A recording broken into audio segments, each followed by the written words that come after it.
పరిశుద్ధ గ్రంథము నుండి పాత నిబంధన గ్రంథము ద్వితీయోపదేశ కాండము 10వ అధ్యాయము. ఆ కాలమందు యెహోవా, మునుపటి వాటి వంటి 2 రాతి పలకలను నీవు చెక్కుకొని కొండ ఎక్కి నా యొద్దకు రమ్ము. మరియు నీవు ఒక కర్ర మందసమును చేసుకొనవలెను.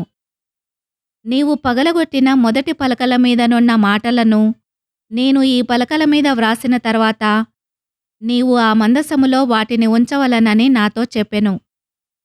కాబట్టి నేను తుమ్మకర్రతో ఒక మందసమును చేయించి మునుపటి వాటి వంటి 2 రాతి పలకలను చెక్కి ఆ 2 పలకలను చేతపట్టుకొని కొండ ఎక్కితిని. ఆ సమాజ దినమున ఆ కొండ మీద అగ్ని మధ్య నుండి తాను మీతో పలికిన 10 ఆజ్ఞలను మునుపు వ్రాసినట్టు యెహోవా ఆ పలకల మీద వ్రాసెను. యెహోవా వాటిని నాకిచ్చిన తర్వాత నేను తిరిగి కొండ దిగి వచ్చి నేను చేసిన మందసములో ఆ పలకలను ఉంచితిని. యెహోవా నాకాజ్ఞాపించినట్లు వాటిని దానిలో నుంచితిని. ఇశ్రాయేలీలు మహకానీయులదైన బెయేరోతు నుండి బయలుదేరి మోసేరుకు వచ్చినప్పుడు అక్కడ అహరోను చనిపోయి పాతిపెట్టబడెను.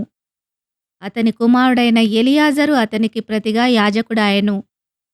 అక్కడ నుండి వారు గుద్గోదకును, గుద్గోద నుండి నీటివాగులు గల దేశమైన యొత్పాతాకును ప్రయాణము చేసిరి. నేటి వరకు జరుగునట్లు యెహోవా నిబంధన మందసమును మోయుటకు, యెహోవా సన్నిధిని నిలుచుటకును, ఆయనను సేవించి ఆయన నామమును బట్టి దీవించుటకును లేవి గోత్రపు వారిని ఆ కాలమున యెహోవా ఏర్పరచుకొనెను.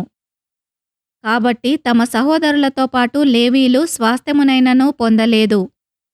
నీ దేవుడైన యెహోవా వారితో చెప్పినట్లు యెహోవాయే వారికి స్వాస్థ్యము. నేను మునుపటి వలె 40 పగళ్లును 40 రాత్రులును కొండమీద ఉండగా యెహోవా ఆ కాలమున నా మనవి ఆలకించి నిన్ను నశింపజేయుట మానివేసెను. మరియు యెహోవా నాతో ఇట్లనెను, ఈ ప్రజలు నేను వారికిచ్చెదనని వారి పితరులతో ప్రమాణము చేసిన దేశమున ప్రవేశించి స్వాధీనపరచుకొనున్నట్లు నీవు లేచి వారి ముందర సాగుమని చెప్పెను. కాబట్టి ఇశ్రాయేలు నీ దేవుడైన యెహోవాకు భయపడి ఆయన మార్గములన్నింటిలో నడుచుచు ఆయనను ప్రేమించి నీ దేవుడైన యెహోవాను నీ పూర్ణ మనసుతోనూ నీ పూర్ణ ఆత్మతోనూ సేవించి నీ మేలు కొరకు నేడు నేను నీకాజ్ఞాపించు యెహోవా ఆజ్ఞలను కట్టడలను అనుసరించి నడుచుకొందునను మాట కాక నీ దేవుడైన యెహోవా నిన్ను మరి ఏమి అడుగుచున్నాడు? చూడుము, ఆకాశము మహాకాశము భూమియు అందున్నదంతయు నీ దేవుడైన యెహోవావే. అయితే యెహోవా నీ పితరులను ప్రేమించి వారి యందు ఆనందపడి సమస్త జనములలో వారి సంతానమైన మిమ్మును నేటివలే ఏర్పరచుకొనెను. కాబట్టి మీరు సున్నతి లేని మీ హృదయమునకు సున్నతి చేసుకొని ఇక మీదట ముష్కరులు కాకుండుడి. ఏలయనగా నీ దేవుడైన యెహోవా పరమదేవుడును పరమప్రభువునై ఉన్నాడు. ఆయనే మహాదేవుడు, పరాక్రమవంతుడు, భయంకరుడైన దేవుడు. ఆయన నరుల ముఖమును లక్ష్యపెట్టనివాడు, లంచము పుచ్చుకొననివాడు.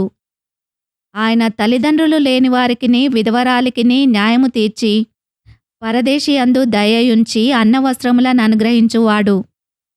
మీరు ఐగుప్తు దేశములో పరదేశులై ఉంటిరి గనుక పరదేశిని జాలి తలచుడి.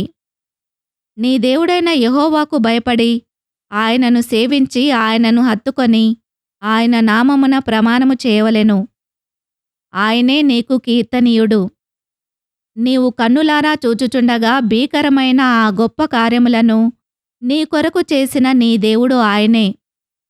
నీ పితరులు 70 మంది అయి ఐగుప్తునకు వెళ్ళిరి. ఇప్పుడు నీ దేవుడైన యెహోవా ఆకాశ నక్షత్రముల వలె నిన్ను విస్తరింపజేసి ఉన్నాడు. ఈ వాక్యమును విన్న మిమ్ములందరినీ దేవుడు దీవించునుగాక. ఆమేన్.